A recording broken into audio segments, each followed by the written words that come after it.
kapuso, walang bibitiw sa exciting finale ng Prime series na My Ilonggo Girl mamaya. Here is the real DNA test result na nagpapatunay kung sino ang totoong anak ni Sir Gov. Walang iba kung hindi si Tata.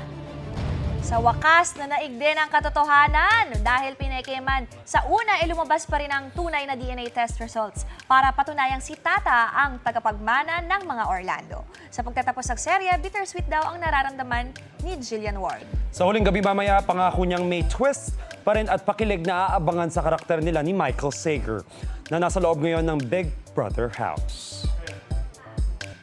I pray na maging smooth lahat sa loob ng bahay ni Kuya. I think dun sa house ni Kuya, makikita po ng mga tao din kung gaano rin talaga ka-genuine si Michael and that he's actually really nice. Yan, abangan po natin yan. Gusto mo bang mauna sa mga balita? Mag-subscribe na sa GMA Integrated News sa YouTube at tumutok sa Unang Balita.